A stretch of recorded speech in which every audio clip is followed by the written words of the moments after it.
اے اہل ایمان، اگر تمہارے ماں باپ اور بہن بھائی ایمان کے مقابل کفر کو پسند کریں تو ان سے دوستی نہ رکھو، اور جو ان سے دوستی رکھیں گے وہ ظالم ہیں۔ کہہ دو کہ اگر تمہارے باپ اور بیٹے اور بھائی اور بیویاں اور خاندان والے اور مال جو تم کماتے ہو اور تجارت جس میں مندی سے ڈرتے ہو اور مکانات جن کو پسند کرتے ہو اللہ اور اس کے رسول سے اور اللہ کی راہ میں جہاد کرنے سے تمہیں زیادہ عزیز ہوں تو ٹھہرے رہو یہاں تک کہ اللہ اپنا حکم یعنی عذاب بھیجے، اور اللہ نافرمان لوگوں کو ہدایت نہیں دیا کرتا۔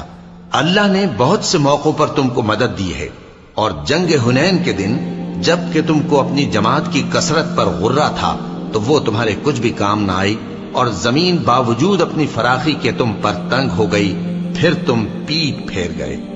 پھر اللہ نے اپنے پیغمبر پر اور مومنوں پر اپنی طرف سے تسکین نازل فرمائی، اور تمہاری مدد کو فرشتوں کے لشکر جو تمہیں نظر نہیں آتے تھے آسمان سے اتارے، اور کافروں کو عذاب دیا، اور کفر کرنے والوں کی یہی سزا ہے۔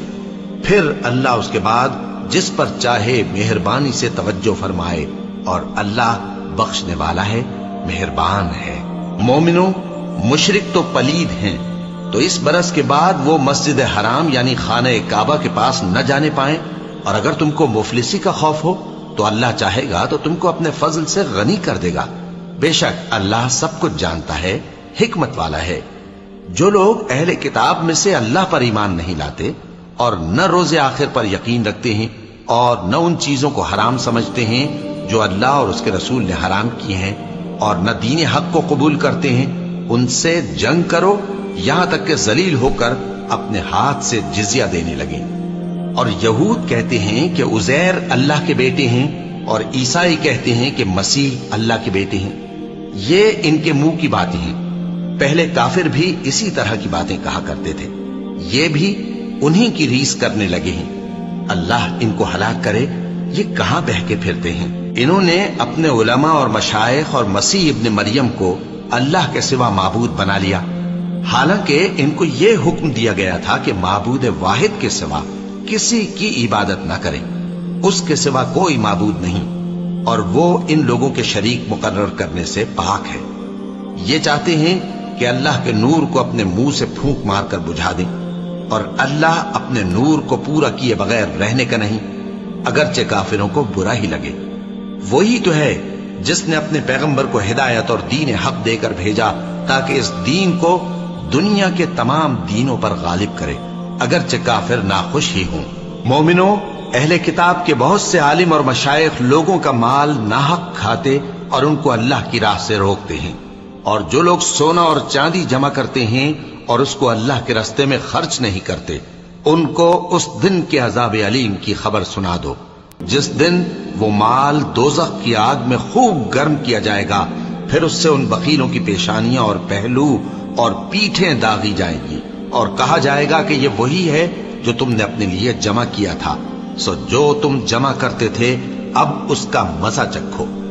اللہ کے نزدیک مہینے گنتی میں 12 ہیں، اس روز سے کہ اس نے آسمان اور زمین کو پیدا کیا۔ اللہ کی کتاب میں سال کے 12 مہینے لکھے ہوئے ہیں، ان میں سے 4 مہینے ادب کے ہیں، یہی دین کا سیدھا رستہ ہے۔ تو ان مہینوں میں قتال ناحق سے اپنے آپ پر ظلم نہ کرنا، اور تم سب کے سب مشرکوں سے لڑو جیسے وہ سب کے سب تم سے لڑتے ہیں، اور جان رکھو کہ اللہ پرہیزگاروں کے ساتھ ہے۔ ادب کے کسی مہینے کو ہٹا کر آگے پیچھے کر دینا کفر میں بڑھ جانا ہے، اس سے کافر گمراہی میں پڑے رہتے ہیں۔ ایک سال تو اس کو حلال سمجھ لیتے ہیں اور دوسرے سال حرام، تاکہ ادب کے مہینوں کی جو اللہ نے مقرر کیے ہیں گنتی پوری کر لیں، اور جو اللہ نے منع کیا ہے اس کو جائز کر لیں۔ ان کے برے اعمال ان کو بھلے دکھائی دیتے ہیں، اور اللہ کافر لوگوں کو ہدایت نہیں دیا کرتا۔ مومنوں، تمہیں کیا ہوا ہے کہ جب تم سے کہا جاتا ہے کہ اللہ کی راہ میں جہاد کے لیے نکلو تو تم زمین سے چپکے جاتے ہو، یعنی گھروں سے نکلنا نہیں چاہتے؟ کیا تم آخرت کی نعمتوں کو چھوڑ کر دنیا کی زندگی پر خوش ہو بیٹھے ہو؟ سو دنیا کی زندگی کے فائدے تو آخرت کے مقابل بہت ہی کم ہیں۔ اگر تم نہ نکلو گے تو اللہ تم کو بڑی تکلیف کا عذاب دے گا، اور تمہاری جگہ اور لوگ پیدا کر دے گا، اور تم اس کو کچھ نقصان نہ پہنچا سکو گے، اور اللہ ہر چیز پر قدرت رکھتا ہے۔ اگر تم پیغمبر کی مدد نہ کرو گے تو اللہ ان کا مددگار ہے۔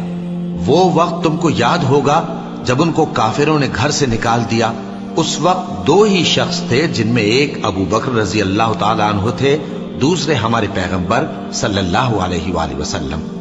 جب وہ دونوں غار ثور میں تھے، اس وقت پیغمبر اپنے رفیق کو تسلی دیتے تھے کہ غم نہ کرو، اللہ ہمارے ساتھ ہے۔ تو اللہ نے ان پر تسکین نازل فرمائی اور ان کو ایسے لشکروں سے مدد دی جو تم کو نظر نہیں آتے تھے، اور کافروں کی بات کو پست کر دیا۔ اور بات تو اللہ ہی کی بلند ہے، اور اللہ زبردست ہے، حکمت والا ہے۔